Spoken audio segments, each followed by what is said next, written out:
10 Premier League games across the next 3 days, and it all gets underway under the lights at Elland Road on Friday night as Leeds United take on my team, West Ham United. 16 games in the Premier League between them so far, and they've accumulated just 3 wins. That is not good enough for Leeds United, and it's not good enough for West Ham United. Make no mistake about it, this is a big game for both clubs and both managers, and this is a must-win game for both clubs as well. A point is not sufficient for either club. If we go back a week ago, Leeds were away to play Burnley away, West Ham at home. We were away to play Brentford at home, Leeds away. I think both clubs would have been thinking, if we can get 4 points, we're doing all right. 4 points keeps us on course to achieve the bare minimum, which is to avoid relegation. 2 wins would be fantastic and give us a little bit of a boost, but 4 points is the least we have to be aiming for out of these 2 fixtures. Well, neither of us can achieve that now. They got beat away to Burnley. My fear for Leeds coming into the season was, where's their creativity? Where's their goals coming from? And I feel like I witnessed that at Turf Moor. They created chances. Addison in the first half, Haddison in the second half. Didn't take them. As for us, we got played off the park by Brentford. We got battered by Brentford at the London Stadium on Monday. Nuno got everything wrong. Absolutely everything. The lineup, the tactics, the subs. That was scary. I went from feeling quite comfortable we'd stay up under Nuno to quite confident we're going to get relegated, all because of that one performance, because everything that could go wrong and everything that could scare you as a football fan existed on that night and in that game. As for this one, I think Leeds have been all right at Elland Road, you know, beating Everton, drawing against Newcastle and Bournemouth, getting beat by Spurs, and I think they were unlucky in that game. I think there's been some bad luck in regards to Leeds this season. Away to Fulham, for example, that crazy freak own goal they conceded in the last minute.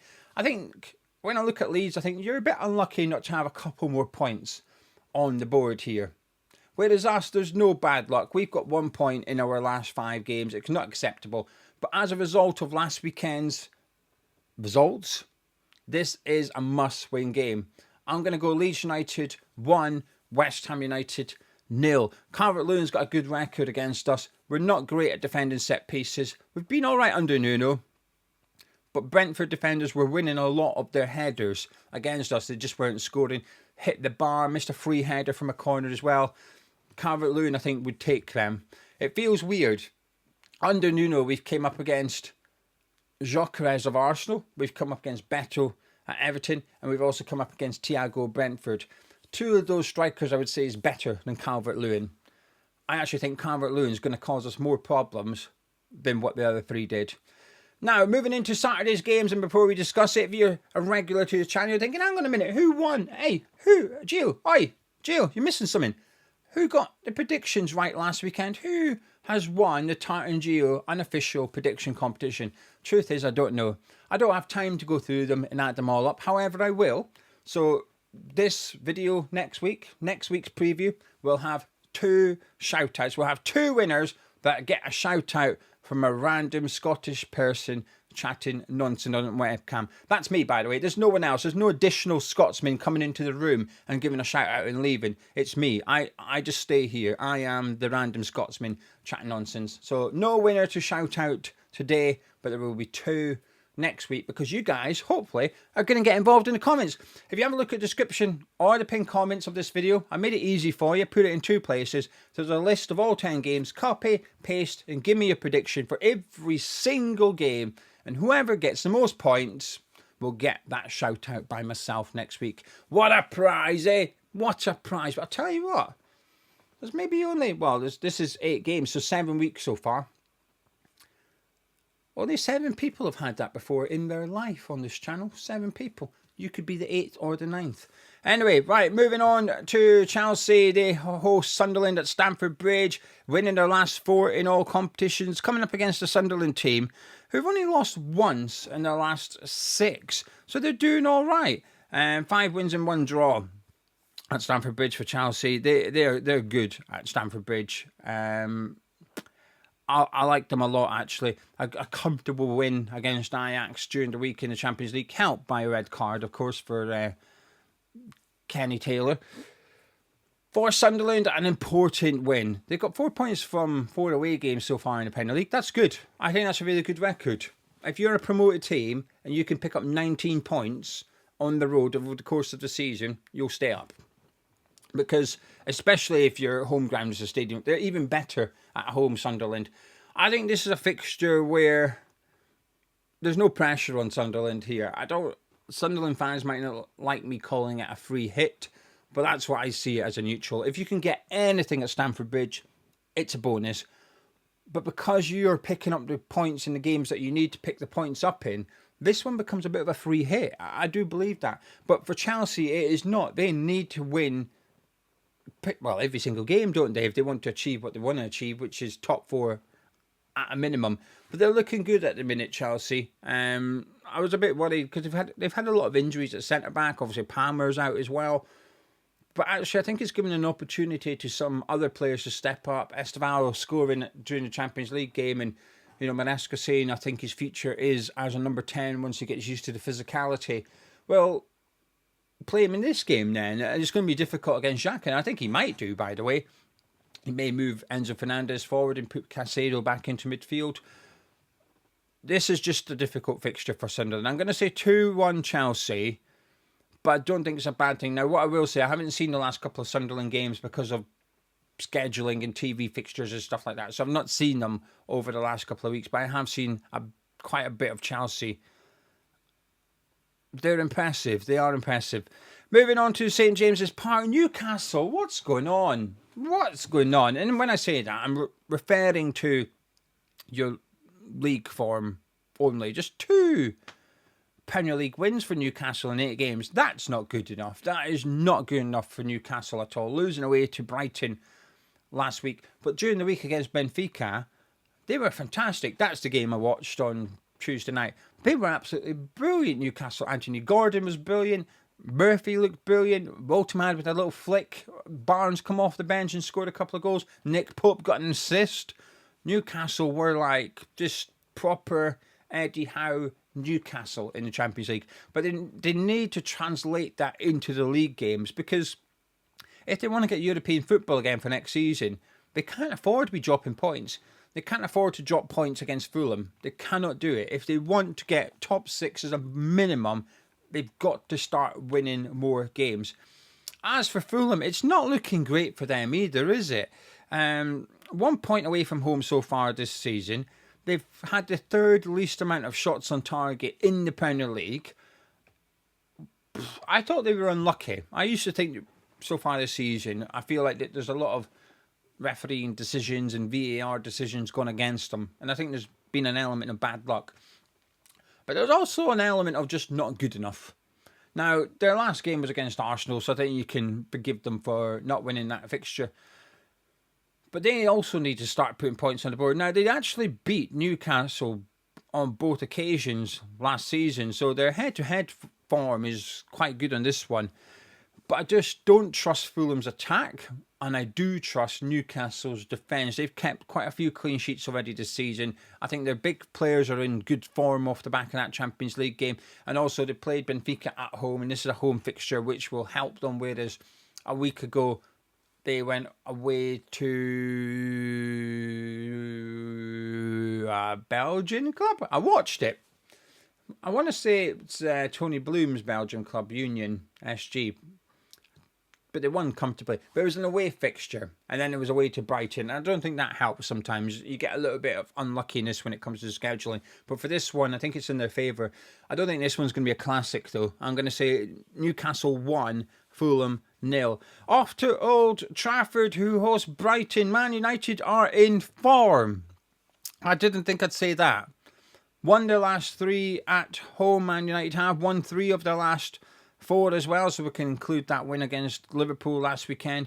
Brighton won both of these games last season, and they've won 2 and drawn 2 in their last 4. However, they've only got 1 win away from home in the Premier League so far this season. They're not the best on the road, Brighton. They concede a lot of goals as well. I think they've got like 1 clean sheet in their last 17 games or something ridiculous like that. Still find Brighton hard to call, but you know what? Man U's becoming one of these teams that are quite difficult to call as well. Because whilst they were impressive against Liverpool, the win was impressive against Liverpool. I think it's one thing doing it in that game, but this is the type of game that I think Man U just lose.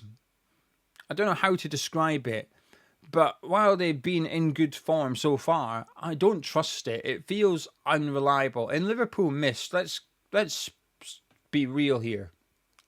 Liverpool missed a lot of chances against Man U. Gakpo in particular missed 3 or 4 big chances. And Liverpool are not the Liverpool of last season. They've just thumped Frankfurt 5-1 in the Champions League. But the first 20, 30 minutes, by the time Frankfurt took the lead, they deserved it. Liverpool were not great in that game either. This is not prime Liverpool that Man U beat. Although it feels like I'm trying to take it away their win. It was a good win. And it was a decent performance, but I didn't watch it thinking, oh, he's cracked it, he's sorted it now. He got the win against Liverpool. Can you now do that against Brighton? Can you then go and start beating Crystal Palace and Bournemouth and teams like that? I don't know. I think the answer is no. As for Brighton, good win against Newcastle. Really good win, actually. Went 1-0 up, then it was 1-1. Then Danny Welbeck scored again. And I'm kind of rooting for them because they are my handicap bet for this season. Although I think Bournemouth or Palace are likely to win that, I'm sort of rooting for Brighton. I'm going to say Man United 1, Brighton 2. Brentford then host Liverpool. Brentford are decent at home at the GTEC Stadium. 7 points from their 4 home games so far. That loss coming against Man City, which they caused Man City problems in the second half. It was 1-0 City. Let's not pretend Brentford played a low block for the whole game, didn't have a shot on target like Fulham did against Arsenal, like West Ham did against Arsenal. That's not what we've seen from Brentford. They carried a threat against City. Liverpool finally won that game, but I don't trust the Liverpool defence, and I actually think the Brentford's tactic, that one where they try and get the ball in behind the opposition's defence, Henderson, Yarmouk, Damsgaard, they're trying to thread it through to the pace of Utana, Shada, and then Thiago as well. And it works. It might be quite simple, but when you're good at it, I don't see a problem with it. I think they'll score Brentford, but here's the thing. Liverpool have been in terrible form. There's no getting away from that. And they are untrustworthy at present. But they've still got top players. They do. Gakpo's in great form this season. Isak, I think, is still a world-class striker. He's not performing well at Liverpool. He just needs that goal. Once he gets his first goal, he relax a little bit. He's had a couple of opportunities against Frankfurt. He had one against Man U, where Isak, in a black and white strip last season, puts them away. He just needs that goal, that little bit of confidence, and he'll be fine at Liverpool. I'm quite confident about that one. I'm going to say Brentford 1, Liverpool 2. But I wouldn't be surprised if I'm wrong about this and it finishes a draw, or even Brentford pinch it as well. Brentford will feel quite... They'll have a go. They'll have a go at Liverpool, and they should. And like I said, I think they'll score. But this is a test for Liverpool now because you can't keep dropping points. They play like the way they have been for the last month of domestic football. They're going to be at the title race before Christmas. They need to keep up with Arsenal and Man City.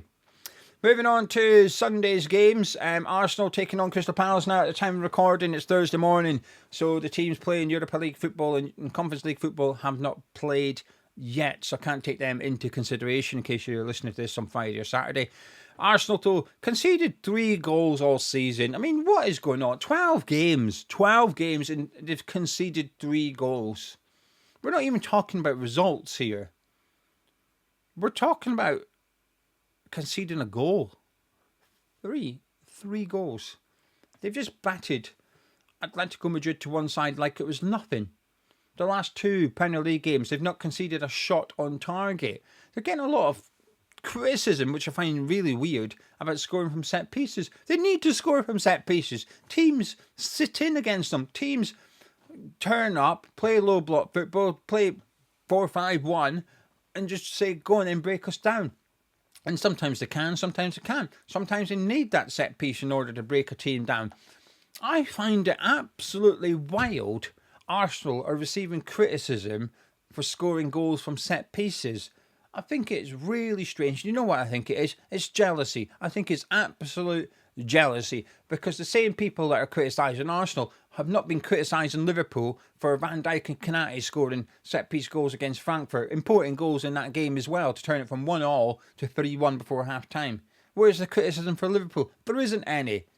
It's criticism of Arsenal because it's jealousy, because a team can defend well against Arsenal, keep them out, and bang, you concede from a set piece. And it's almost like, oh, you shouldn't. It feels like it's cheating to some extent. They're just bloody good at what they do. I don't particularly want Arsenal to win. I think they will win the league, but I don't want them to. But I just think the criticism is strange, really strange. Anyway, I don't know why I'm ranting. This game finished 2-2 at the Emirates last season, and Crystal Palace obviously play Larnaca tonight at home, so I think there's a little bit of a benefit there, so that it cuts down that travelling and stuff like that. And if there's any team that's going to give Arsenal a run, if you said to me, who's going to stop Arsenal this weekend, I think Palace would be the team I'd pick. Because I think Arsenal would be fine against Liverpool. I think they'd be fine against Man City. Yeah, I think it would be Palace. If maybe Bournemouth would be my next one on my list, but I actually think Crystal Palace is the one I'd give you as my first choice. I would take something off them. It's just going to be very difficult for them. But Mateta banged in a hat-trick last weekend. Sarr's looking good. Piro's looking good. They've obviously got Wharton in midfield as well. They've got top players. They've got a really good system. They know exactly what they're doing. Munoz down the right. Palace will make it very, very difficult for Arsenal. If there's any team that's going to get nick points off them currently, I think it's them. I just wish, and I say this because I don't want Arsenal to win this weekend, I just wish Palace weren't playing tonight, because it's going to have an impact. As someone who seen us play 3 seasons of Thursday, Sunday, it takes its toll, especially when you don't have a deep squad, and I don't think Crystal Palace do. I think they've got some players they can rotate, like Nketiah, for example, but I don't think they can't make 10 outfield changes. They can make 3 or 4 and that's it. And I think it's going to catch up with them a little bit. Is it going to catch up with them now? Probably not. I'm going to go Arsenal 1, Crystal Palace 0. And I wouldn't be surprised if it's Set Piece FC at it again. But when they lift the title in May, I don't think they're going to be arsed. Aston Villa take on Manchester City. Now, obviously, I have not seen them play go-ahead Eagles, but they've won the last 5. Villa, the form book says, we are in good form. Won 5 games in a row. I've seen a lot of those games. They remain unconvincing, Villa. They're getting their wins. Spurs last weekend, they were poor. Bang! Morgan Rogers hits an absolute worldie. 1-1, they're back in the game. And then in the second half, bang! Buendia, really smart finish. 2-1, happy days, 3 points off back to Villa Park. But Spurs are really boring at the minute, and it's helped. When they played Fulham, bang, bang, 2 double goals. Now, I haven't seen all their games in Europe. I definitely missed one when they were away to a Dutch club. Was it Feyenoord? I think it was Feyenoord. I could be wrong, but I've certainly seen them play Bologna.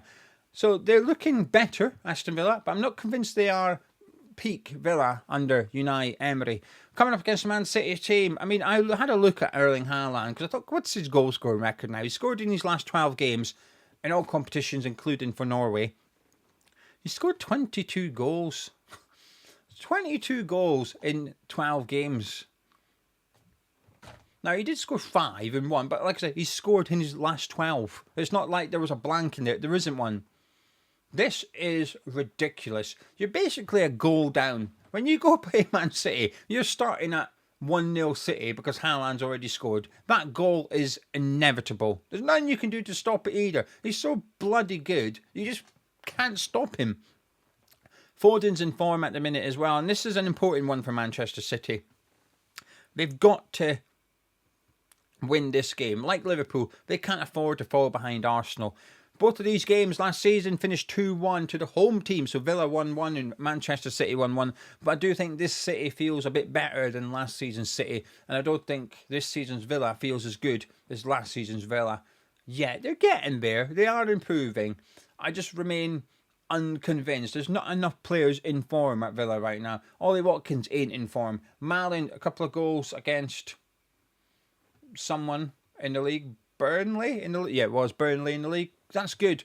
But then against Spurs, ineffective. Gassand, it's not working for him yet. Rodgers, quiet, scored a worldie, but quite a quiet game for him. They just need to get the players back in form. I think this is maybe the wrong fixture for them, but saying that, it did smash go-ahead Eagles on Thursday. That puts them 6 wins out of 6. That's brilliant. I'm going to say Aston Villa 0, Manchester City 2. Moving on to Bournemouth against Nottingham Forest. Here's 2 stats that are true. Bournemouth, 1 win in 4. Doesn't sound great, does it? Bournemouth, unbeaten in 6.